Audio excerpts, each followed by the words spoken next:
And hello to Tim Kitchen. Thank you so much for joining us. Thank you, Erin. It's a real privilege to be with Create, Share, Learn. It's one of my favorite YouTube shows. You're doing such a fantastic job, you and Ben. And I love your little title there, the Kitchen Think. That's pretty Yes, cool. I can only give Ben credit for that one. I thought it was very cute. I know, given that in fact your name is Kitchen, it's probably not the first time you've heard that particular one potentially or a variant of it, but we do love the way you think, Tim, and we obviously appreciate all of the support that you've been given, Ben, and my live streams. It's always much appreciated for your incredible reach, and all of the plugs you give us to help reach a wider audience of other enthusiastic educators who just like to learn and share stuff. Absolutely. No, it is a pleasure. And it's a wonderful community that we have of educators, ed tech gurus, and people who are just classroom teachers looking forward to enhance their teaching and learning through a range of different digital tools. And of course, working for Adobe, I tend to focus on the Adobe, but when you think about it, it's all about creativity when it boils down to it, and enhancing creativity. And Erin, as you well know, as I've mentioned many times, teaching creativity and encouraging creative skills is going to help best prepare our students for the future. So that's what it's fundamentally all about. And of course, Adobe is the world's leading digital creativity software company. So, Mm-hmm. we're pretty good at helping teachers do that. Yep, the right tool for the right job. And speaking of, creativity and skill building and educators, Ben and I, during this episode, are doing a recap of the wonderful Adobe Educators Conference that we were only just a part of a couple of days ago.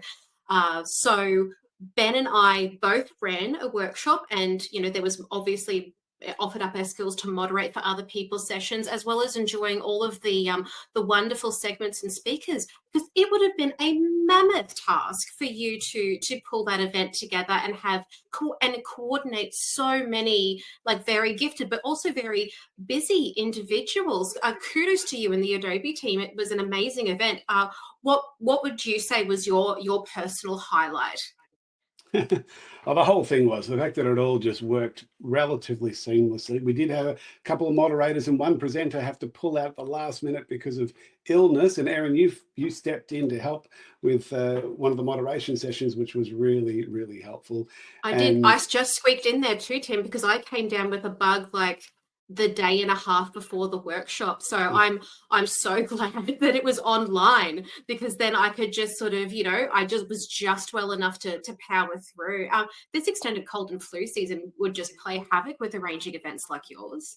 yeah, that's true. But we were expecting it. We always have plan B and plan C, and that's part of the planning process.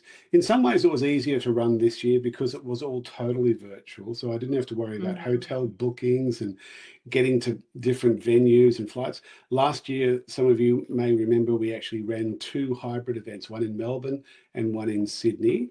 And that was terrific, but a lot of Oh, extra work with all those extra logistics. And in fact, Darren, we've been doing a form of this event since around about 2014. So it's been hmm. many of these types of seminars and conferences during the September holidays, September, October holidays for many years. And it's been great to get involved and have so many teachers come in and out of the community through those years and be presenters and be leaders, but also just to show some interest in maybe just one aspect of one application that they join in, and that's all they're interested in, and that's perfectly fine. But as I said earlier, it's all about enhancing creativity.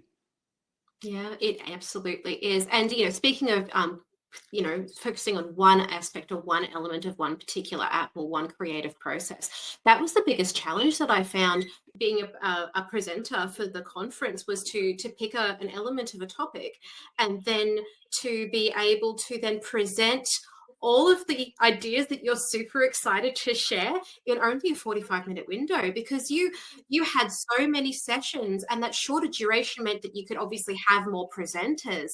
But I don't know, I struggled to try to share everything that I wanted to share with everybody in a 45-minute session, but I felt it was really good because it gave you a variety of presenters to showcase as well. So longer sessions, less presenters maybe. It's a bit of a hard juggling act. Yeah, we need to look at the feedback we've had over many years, and we tend to know that people's concentration spans in an event like this starts to wane at around about the 30-40 minute mark. So 45 minutes is kind of good. It's not really ideal for a workshop. You really want it to be a minimum of an hour, but it is possible, and you can get things done a lot quicker in 45 minutes as well. So it's a challenge, Yeah. but it seemed to work all right.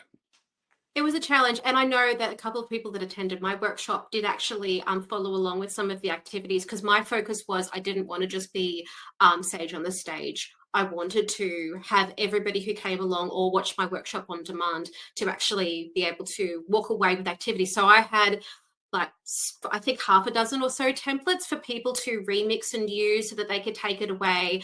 As I mentioned, watch me on demand, pause me, have a bit of a play, unpause me, and follow along at their convenience. Speaking of which, Tim, that was one of the most common questions I was seeing through the sessions that I attended, not just as a presenter or a moderator, but also as a participant, is that people were super keen to watch the recordings. Some people had to step away partway through, or they missed the first bit.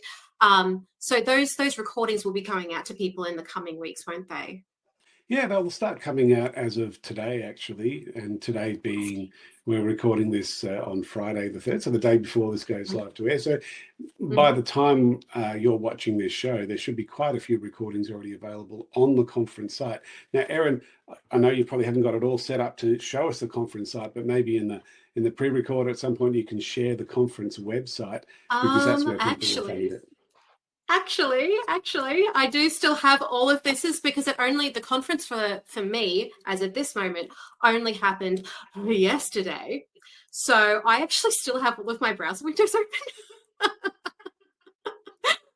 So if you look on the screen here, we've got the landing page for the conference site up here, and I will actually just grab the long link and I'll quickly put that up on the screen. So is this the page where you're going to be adding the buttons to access the recordings? That is correct. And I'm going to look up the short URL to make it easier for people, That'd be for great for me to everyone. pop on the banner. Yeah, the short URL is I do have it currently, somewhere so it's because I kept pasting it. adobe.ly. Yes. Yeah, adobe.ly, and then it's APAC, capital APAC. Then there's a Mm-hmm. hyphen, Mm-hmm. edu hyphen Mm-hmm. conference 25. And it was the So uppercase C conference, wasn't it? it was an uppercase C for conference and an uppercase E for edu. I'm not sure if it's case sensitive, but Wait a second. worth Let's just trying. see, because I have my history. So we go Ed UK Tours. There it is. Adobe.ly/APAC edu conference 25. So That's the one. let's just pop that into the banner there for people. And there we go. Excellent. Well done, Erin. As efficient as ever. No problems. Oh, just a little unintentional plug for my own. Lovely. Um, there we go. I might take that off the stream. There we go. So I definitely recommend that people check that out. Check out the on-demand recordings. There was so many parallel sessions that I would have loved to have attended, but they were in the same time frame. So I did a bit of a cheeky thing where I just registered for everything on one email as a participant, and then I had my other email that actually had my links as a presenter, just so that I didn't accidentally cross-pollinate and try to join my own session as a presenter with a participant link, because that wouldn't have let me in and given me the right access. So I really enjoyed it. I really enjoyed the opportunity to moderate for Ben Isles, who obviously I co-host Create, Share, Learn Live with, the live streams. and also Chrissa, and I will pronounce her last name. Is it Chrissa Diamante? Yep, that sounds right. Is that how, yep. So she was absolutely wonderful, and I actually we did the final session of the day together. I was her moderator, and she covered off a lot of stuff for Adobe Podcast, which was, and then like creating a thumbnail for your own podcast using the text to image capabilities within Adobe Express. And again, like lots and lots and lots of things were shared in the Padlet for that. So if I just add my screen to the stage here, because there was a Padlet for the event where people could share what they created. And will that Padlet remain open for a little while, Tim, so that people who are watching on demand can still like add what they've created? Yeah, absolutely. In fact, we'll probably add it to the website as well, so people can just jump into it and have a look. Oh, fabulous. Because, yeah, you can see so many people did participate in the activities. I will just note that when I entered into the Padlet, I noticed when I added something new, it chucks in the new stuff at the bottom. So if you think that your entry has disappeared, it doesn't. It just shuffles down to the bottom of the page. But here you'll see some of the thumbnails that were created during Chris's workshop. Someone added a little animation that they created during my workshop from one of my pre-done templates. Where they played along with me, which was fantastic, and just so many really wonderful entries that people have added here, sharing the stuff that they've created during that event. So really, really enjoyable, really well done. So many creative educators out there willing to share, which is just wonderful. And I think that's a natural part of being a teacher, is that you're wanting to share your knowledge, share your experience. And it's nice that we can do that amongst each other in a professional manner, such as the conference we ran. It was terrific. Well, and it was greatly appreciated. It's such an important part, especially with all of the pressures that educational professionals are under in this, well, forever, but in this day and age, and particularly being able to find a format and a community where you can foster creativity and enthusiasm, things that can get you excited, things that make you look forward to PD events are just completely invaluable. So I really can't congratulate you and the wider Adobe team as well enough. Molly and Al and the other people from Adobe who worked very hard to make this event a wonderful success. So thank you from all of the educators who participated to you and the Adobe team. Thank you so much for another wonderful conference for educational professionals. Thank you, Erin. Let me just show you some of the results of the feedback too, which was pretty amazing. A great comment here, which we'll be publishing. It's 93% agreed or strongly agreed that the overall quality of the event was excellent. So that's my big statement too, out of all the people who did the feedback, which was around about 38% of the attendees did the feedback. So it's a pretty good representation. That is good, because there were a lot of registrants, and I mean 93% of high satisfaction rating. Anyone would be proud to have that statistic. Absolutely. So yeah, congratulations, Tim, on a job well done. Thank you very much, Erin. It's wonderful. And was there anything else that, other than the conference, you have been traveling a lot, you've got a lot of things on. Is there anything else that you'd like to share with us before I let you go on this beautiful Friday afternoon? Well, I'm usually not allowed to share my other side of my consultancy work when I'm doing Adobe events, but this isn't strictly an Adobe event, is it? So, because many of you would know about this. Oh my goodness, look what Erin's got there. Oh, my goodness. Here you go. It takes pride of place on my shelf. Right there Nice. is where it usually lives. So it's being promoted. Now look at the title. The best way to learn is to make creativity in a Gen AI world. It became a bestseller on Amazon in the education category soon after it was published last year, and it's still selling reasonably well. So it was fun to put together. It took quite a while. It took quite a lot of negotiations with Adobe actually to even mention some of the work that I do with Adobe, and I got that across the line. And fortunately, it happened all around the time when Gen AI was coming a big thing. So otherwise, I would Mm, have published it maybe a year or two before it came out, and it wouldn't be anywhere near as relevant today as it currently is with all the Gen AI stuff. So it's a good read, and I'm currently writing my next book, which is not related to Gen AI. It's not related to ed tech. Oh, you found the link. Good. There you go. You can just look up best way to learn is to make, or even just look up Tim Kitchen hmm. in Amazon Yeah. and it should come up. There's various ways for it to come up. But you might be interested to know, Aaron, my new book, which hopefully will come out at the end of the year, if not early next year, is actually a history book. It's a book about my family who came into Melbourne during the gold rush.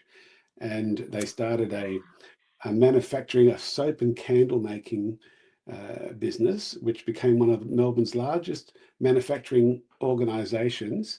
They invented people would what would recognise today, it's still used today, velvet soap and Oh, Solvol soap, wow.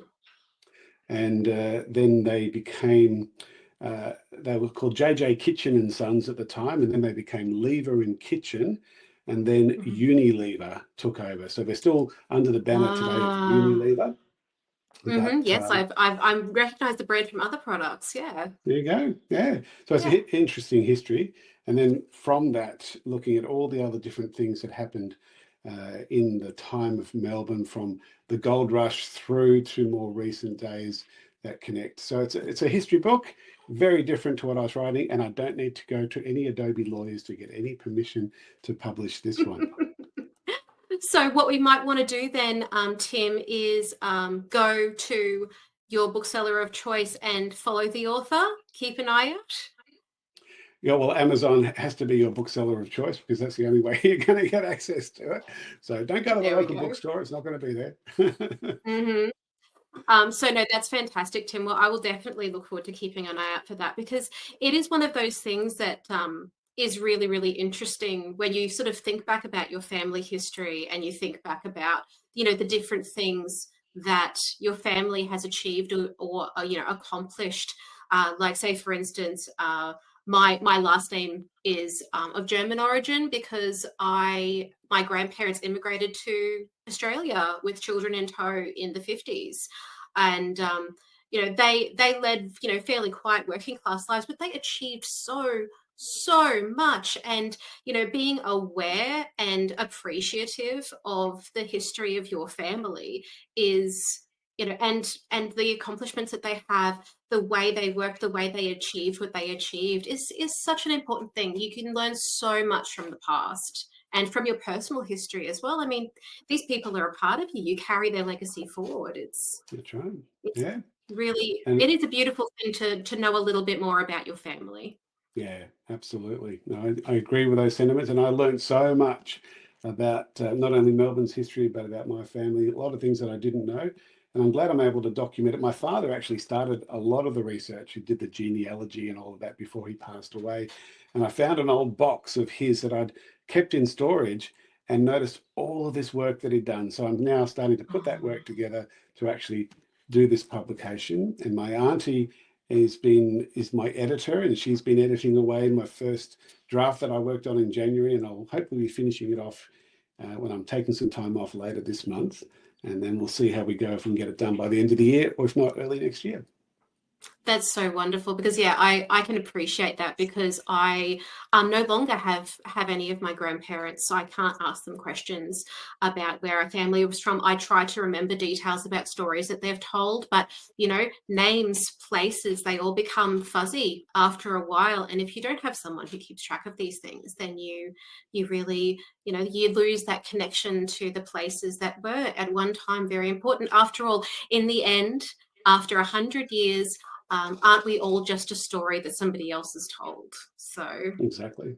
Yeah. yeah. Yep. Yeah, it's Well, very thoughtful, Aaron. I appreciate you and I appreciate your time. I look forward to learning some more about the kitchen history and how it is intertwined with the milestones of Melbourne history. And thank you very, very much for joining us. Good on you, Aaron. Thank you, and all the best to you and to Ben with the show. Bye, everyone. Thank you for the opportunity to share with you today. Thank you so much, Tim. Cheers.